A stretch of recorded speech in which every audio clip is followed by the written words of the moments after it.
अजी, मैंने सुना है इस बार की बारिश बहुत ही जोर के होने वाली है। पिछले बार हमने कैसे कैसे करके अपनी ये झोपड़ी को मरम्मत करवाया था, लेकिन इस बार हमारे पास पैसे नहीं हैं। इस बार हम लोग कैसे बारिश से बचेंगे?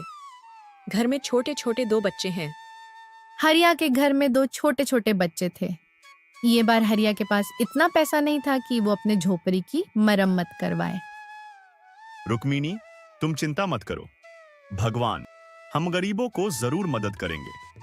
पिछले बार हमने जैसे दिन रात मेहनत करके अपने इस झोपड़ी को बनवाया था, इस बार भी हम फिर से दिन रात एक कर देंगे, लेकिन अपने बच्चों को बारिश में भीगने नहीं देंगे। तुम बच्चों का ध्यान रखना, मैं काम खोज कर लौटता हूँ। हरिया गांव में काम की तलाश के लिए निकल पड़ता है। हरिया बहुत ही नेक दिल का था। उसे पता नहीं था कि गांव में इस बारिश की कहर गिरने वाली है। हरिया अपने गांव के जाने माने सेठ वीर बहादुर के यहाँ जाता है। उसे यकीन था कि सेठ उसकी मदद जरूर करेंगे। हुजूर, हुजूर, आप इस गांव के अन्नदाता हो। आप ही इस गांव के गरीबों के रखवाले हो। मुझे कृपया करके एक काम दे दो। मैं दिन रात और पूरी मेहनत से काम करूंगा, कोई शिकायत का मौका नहीं दूंगा, क्योंकि इस बार बारिश की कहर गिरने वाली है और मैं नहीं चाहता कि मेरे छोटे छोटे बच्चे बारिश में बीमार पड़े। इसीलिए हुजूर, आप मेरे बच्चों पर रहम करो और मुझे एक काम दे दो। देखो हरिया, मैं हमेशा इस गांव का भलाई चाहा हूं, लेकिन इस बार तुम मुझसे कोई उम्मीद मत रखना। और रही बात काम की, तो मैं तुम्हें काम दे देता, लेकिन मेरी फैक्ट्री बारिश की वजह से बंद हो गई है और सारे मजदूर अपने अपने घर चले गए हैं। अब बोलो कि मैं तुम्हें काम कहां दूं? मेरे घर में भी कोई काम नहीं है, पहले से ही 4 नौकर रखे हैं, इसीलिए तुम मुझे माफ करो। हरिया बेचारा निराशा मन से वहां से चला जाता है। अरे हरिया भैया, कहाँ जा रहे हो और इतना परेशान क्यों लग रहे हो? देखो भैया, अगर आप परेशान हो तो हमें बताओ, हो सके हम आपकी मदद कर सके। अरे क्या बताए राजू भाई, इस बार की बारिश तो मुझे परेशान करके रख दिया। पता नहीं कितनी जोर की बारिश आने वाली है, बस इसी से परेशान है। हमारे पास पैसे भी नहीं है कि अपने घर की मरम्मत करवाए। काम भी कहीं नहीं मिल रहा है, अब पैसा कहां से आएगा? देखते ही देखते मौसम बिगड़ने लगती है और चारों तरफ काला बादल छा जाता है। बारिश का पूरा संभावना था। अरे भागो भाई भागो, बहुत जोर की बारिश होने वाली है। बारिश के साथ साथ बिजली भी गिरने वाली है। भागो भागो। सारे लोग इधर उधर भागने लगते हैं। हरिया भी अपने घर की तरफ भागने लगता है। जब हरिया घर पहुंच जाता है तभी बारिश शुरू हो जाती है। अजी, आप आ गए। भगवान का लाख लाख शुक्र है कि वर्षा होने से पहले वापस आ गए, नहीं तो बारिश में भीग जाते तो आपको सर्दी हो जाती। अच्छा हुआ कि आप बच गए। बारिश शुरू हुई, 1 घंटा भी नहीं हुआ था और हरिया के घर के छत से पानी टपकने लगे थे। घर बिल्कुल टूटा हुआ था। वो तो भगवान का शुक्र है कि जोर की आंधी नहीं आई, नहीं तो हरिया का घर भी आंधी में उड़ जाता। धीरे धीरे घर के चारों तरफ से पानी टपकने लगा था। हरिया के दोनों बच्चे ठंड से किकुर रहे थे। यही होता है गरीबी। जब जब कोई नया सीजन आता है, सबसे पहले उसका स्वाद एक गरीब हिचकता है। अगर आपके साथ भी ऐसा होता है तो कमेंट जरूर करें। हे भगवान, जरा भी तो हम गरीबों पर रहम करो।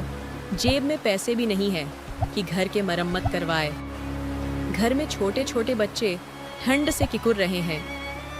घर में चारों तरफ वर्षा की पानी फैल रही थी। हरिया और उसकी पत्नी दोनों इस वर्षा से परेशान थे। माँ, मुझे ठंड लग रही है। ये वर्षा कब छूटेगी माँ? मुझे लग रहा है कि इस वर्षा में ही बीमार हो जाऊंगा। बहुत ठंड लग रही है। कोई चादर है तो ओढ़ा दो ना माँ, मुझसे ये ठंड बर्दाश्त नहीं हो रही है।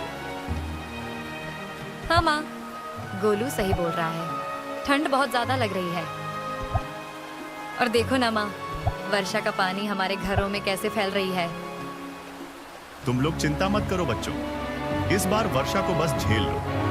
मैं काम की अभी तलाश कर रहा हूँ। मुझे जैसे ही काम मिल जाएगा सबसे पहले अपने घर की मरम्मत करवाऊंगा। बस इस बार अपने लाचार पिता को माफ कर दो।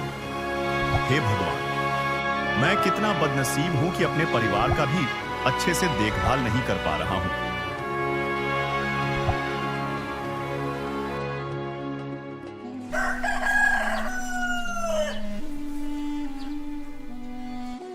अगली सुबह हरिया के परिवार रात भर वर्षा के कारण नहीं सोए थे। इसीलिए जब सुबह को वर्षा छूटी तो गिला जमीन पर ही सो गए। हरिया भी रात भर नहीं सो पाया था, लेकिन हरिया सोने के बजाय काम की तलाश में निकल जाता है। आज कैसे भी करके मुझे कोई ना कोई काम ढूंढना ही होगा, वरना अगली बार वर्षा आएगी तो मैं अपने बच्चों को ऐसे ठंड से ठिठुरते नहीं देख सकता। हे भगवान, काम की तलाश करने में मेरी मदद करना। हरिया बहुत उम्मीद से आज काम की तलाश में निकलता है। हरिया इस बार एक बाजार में जाता है। उसे यकीन था कि कोई ना कोई दुकान में तो उसे काम जरूर मिल जाएगा। हरिया बाजार में सबसे बड़ा गोदाम का मालिक दिनेश लाल के यहाँ जाता है। साहब, आपके पास मैं बहुत उम्मीद से आया हूं। देखिए साहब, आप मना मत कीजिएगा। मेरे छोट छोट बच्चे हैं। बारिश के कारण उनको ठंड का शिकार होना पड़ता है। कल बारिश हुआ, उसमें मेरे टूटे घर से टप टप पानी टपक रहा था, जिसके कारण मेरे परिवार रात भर सोए नहीं है। कृपया करके दया कीजिए और मुझे एक काम दे दीजिए। ठीक है, तुम्हारा हालात देखकर मैं तुम्हें काम पर रख लेता हूं, नहीं तो मेरे गोदाम में नौकरों की कमी नहीं है। और हाँ, मैं तुम्हें हफ्ते में पैसा दूंगा, क्योंकि माल सेल होता है, तभी नौकरों को पैसा देता हूं और तुम्हें भी वैसे ही दूंगा। तो तुम्हें कोई ऐतराज तो नहीं है? ये बात सुनकर हरिया को एक झटका लगता है। वो तो सोचा था कि डेली काम करूंगा और डेली पैसा लूंगा, लेकिन यहाँ तो बिल्कुल उल्टा हो गया।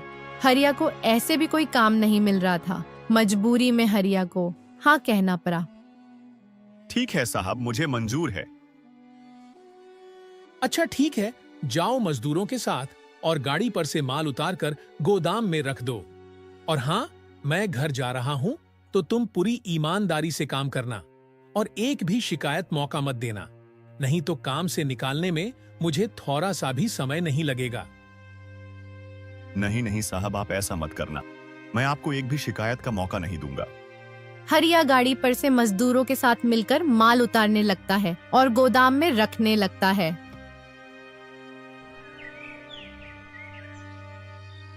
शाम तक सारे मजदूर माल को अच्छे से गोदाम में रख देते हैं और अपने अपने घर जाने लगते हैं। हरिया भी अपने घर आ जाता है और घर आते ही उसके बीवी बच्चों उससे पूछने लगते हैं, पापा, आप सुबह से कहाँ चले गए थे?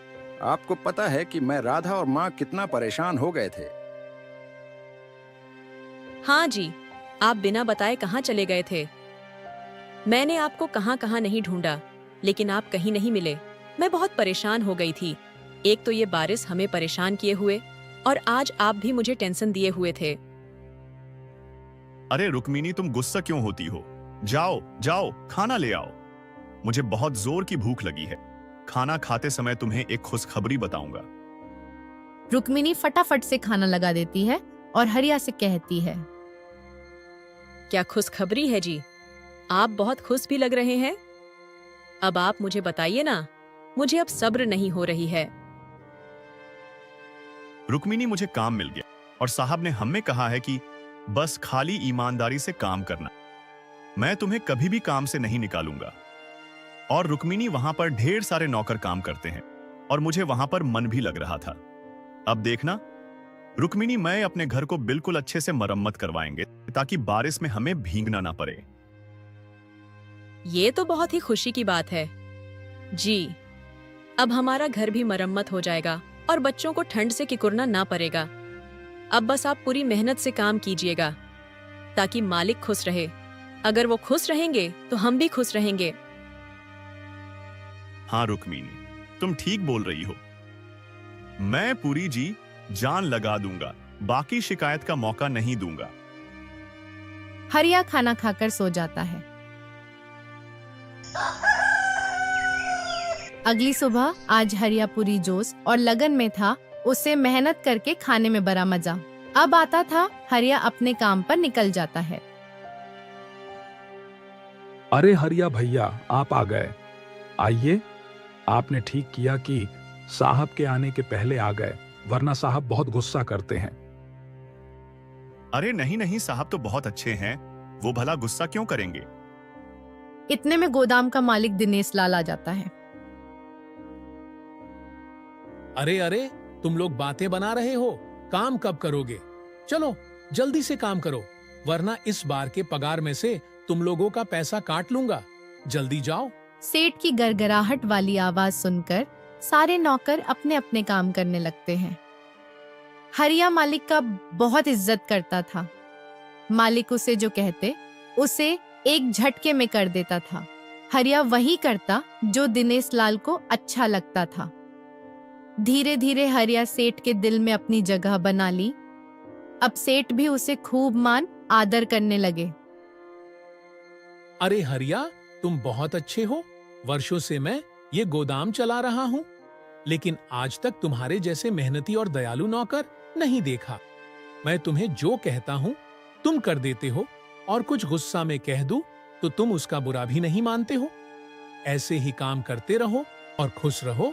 तुम्हें जो चीज की जरूरत हो मुझसे बोलना, मैं तुम्हारे लिए हमेशा खड़ा रहूंगा।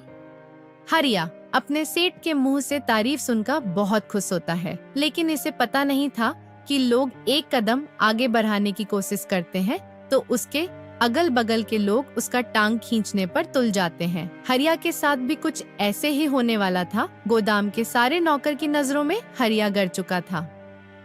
अरे देख रहे हो भाई लोग, हरिया को आए कुछ दिन ही हुआ है और सेठ जी के दिलों पर राज कर रहा है। अगर ऐसे ही रहा तो ये उस गोदाम का मालिक बन जाएगा और फिर हम लोगों पर ही हुकूमत चलाने लगेगा। हाँ हाँ, तुम ठीक बोल रहे हो। देख रहे हो कैसे खुश हुए जा रहा है हम लोग। सालों से इस गोदाम को अपना समझकर काम कर रहे हैं कि सेठ जी का एक भी संतान नहीं है। आगे चल के ये गोदाम हमारा ही होगा, लेकिन इस हरिया ने तो हमारे सारे सपने पर पानी फेर दिया। देखो भाई, लोग इस हरिया को कुछ करना होगा, कुछ ऐसा करना होगा जिसे सेठ जी खुद उसे काम से निकाल दें। तुम लोग ऐसा क्यों कर रहे हो? वो अपने मेहनत से आगे बढ़ रहा है तो तुम लोगों को ये देखा नहीं जा रहा है? देखो, किसी को देखकर जलना नहीं चाहिए। अपना अपना मेहनत से काम करना चाहिए ताकि अगली बार हम भी सेठ जी के नजरों में अच्छा हो सके। देखो भोला, ये तुम अपना परिवचन अपने पास रखो। मुझे तुम्हारी जरूरत नहीं है। और हां, अगर हमारा प्लान लीक हुआ तो सबसे पहले हम तुम्हें ही पकड़ेंगे। इसलिए तुम्हारे लिए बेहतर यही होगा कि चुपचाप जो कर रहे हैं उसे देखो। इन दरिंदों के आगे भोला का एक भी नहीं चलता है। भोला बेचारा चुपचाप साइड हट जाता है। अब देखते हैं कि ये लोग हरिया को भगाने के लिए क्या करते हैं।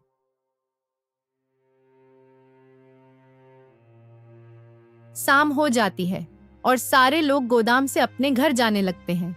हरिया भी घर चला जाता है और ये तीनों लोग गोदाम के पीछे रुके रहते हैं। उनके पीछे भोला भी छुपा रहता है।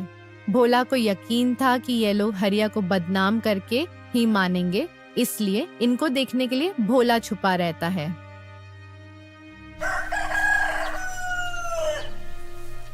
अगली सुबह रोज की तरह आज भी भोला अपने काम पर निकल पड़ता है।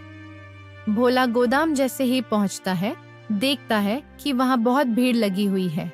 भोला का मन घबरा जाता है। आओ आओ हरिया, हम लोग तुम्हारा ही इंतजार कर रहे थे। आखिर तुमने अपना औकात दिखा ही दिए।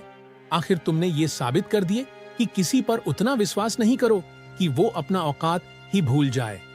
मैंने बहुत बड़ी गलती कर दी कि तुम्हें गोदाम का दूसरा चाबी दे दिया। आज के बाद इस गोदाम में अपना दर्शन मत देना। चलो जाओ यहाँ से, वरना मैं तुम्हें चोरी के इल्जाम में जेल करवा दूंगा। लेकिन क्या हुआ सेठ जी? मुझ पर क्या चीज का गुस्सा उतार रहे हो? मेरी क्या गलती है? आखिर ये तो बताओ।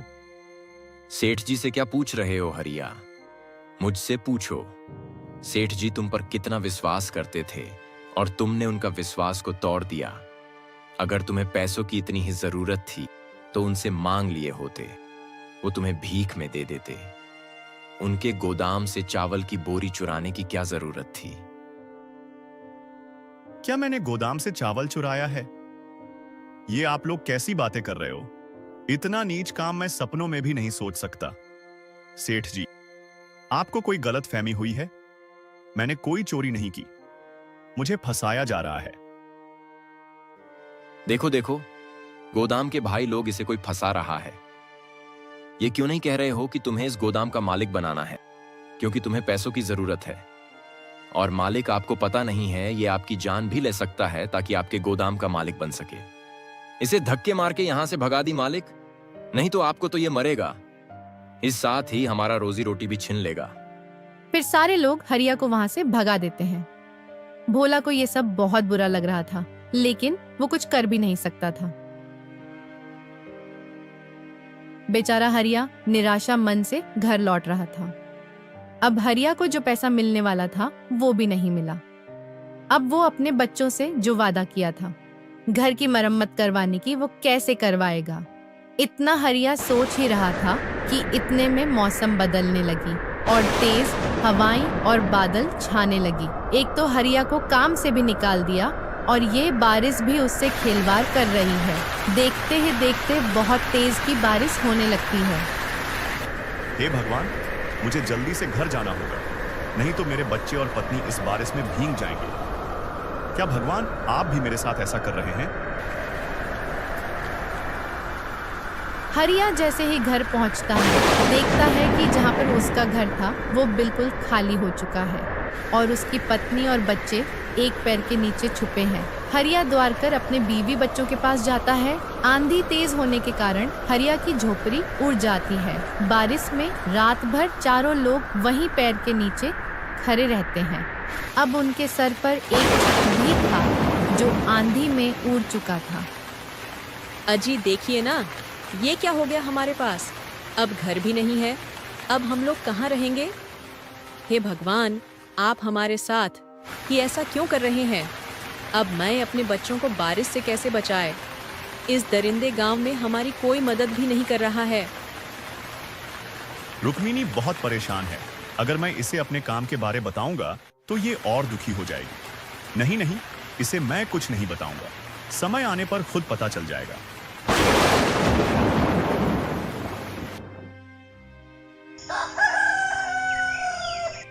सुबह हो जाती है। रात भर बारिश में खड़े रहते हैं। अब इनके पास रहने का कोई ठिकाना नहीं था। ये लोग गांव के चबूतरे पर ही जाकर बैठ जाते हैं। इधर पीछे से भोला सब देख रहा था उसे। हरिया पर बहुत माया आने लगा था और वह यह तय किया कि आज मेरी खामोशी की वजह से हरिया को ये सब झेलना पड़ रहा है। अगर मैंने उस दिन सेठ को सारी सच्चाई बता दी होती तो हरिया को आज ये दिन ना देखना पड़ता। सेठ जी हरिया हो बहुत ही मानते हैं। अब जो कुछ होगा देखा जाएगा। मैं आज उन दरिंदों के बारे में सारी सच्चाई बता दूंगा। चावल की बोरी हरिया ने नहीं बल्कि उन लोगों ने चुराए हैं और हरिया को बदनाम कर दिए हैं। ये सब मैंने अपने आंखों से देखे हैं। भोला सेठ जी के गोदाम की ओर जाने लगता है। आज भोला सारी सच्चाई सेठ जी को बताकर ही रहेगा। सेठ जी, मुझे माफ कर दीजिए। मैं उन तीनों लोगों के धमकियों से डर गया था। गोदाम का चावल हरिया ने नहीं बल्कि उन तीनों ने ही चुराए हैं। उनका मकसद था कि हरिया को इस गोदाम से निकालने के लिए, और ये सब मैंने खुद अपनी आंखों से देखा था। लेकिन उन कमीनों ने मुझे सच्चाई बताने से मना किए थे। मालिक, आप हरिया को जल्दी जाकर बचा लीजिए। वो बेचारा कल से भूखे प्यासे गांव के चबूतरे पे बैठा है। अरे भोला, तुमने यह क्या कर दिया? मुझे पापी बना दिया। चलो जल्दी। हरिया बेचारा यही सोच रहा होगा कि मालिक मुझ पर विश्वास नहीं किए। दोनों लोग हरिया के पास गांव के चबूतरे पे जाने लगते हैं। अरे हरिया, ये क्या हुआ? तुम ऐसे पूरे परिवार के साथ गांव के चबूतरे पे क्या कर रहे हो? तुम्हारा घर का क्या हुआ? मालिक, कल जो बारिश के साथ आंधी तूफान आया था ना, उसी में मेरा झोपड़ी उड़ गया। इसीलिए अब हम लोग सरकपे आ गए हैं। अब हम लोगों के पास रोड पे रहने के सिवा कोई चारा नहीं है सेठ जी। अरे हरिया, ऐसा मत बोलो। मैं तुम्हें एक घर दूंगा। अब तुम यहाँ नहीं रहोगे। मुझे तुम्हारे बारे में भोला सब कुछ बता दिया। तुम बिल्कुल निर्दोष हो। गोदाम से उन तीनों बदमाशों ने चोरी की थी। तुम्हें अफसाने के लिए उनको तो मैं बाद में देखूंगा। पहले तुम्हें एक घर दे दूं। हरिया की ईमानदारी और नेक दिल की वजह से आज उसे एक घर भी बना बनाया सेठ ने रहने को दे दिया। तो दोस्तों, अगर ईमानदारी और नेक दिल रखोगे तो कितनी भी खराब परिस्थिति क्यों आ जाए, ऊपर वाला आपकी मदद जरूर करेंगे। आपको यह कहानी कैसी लगी कमेंट में अपनी राय जरूर दे। धन्यवाद।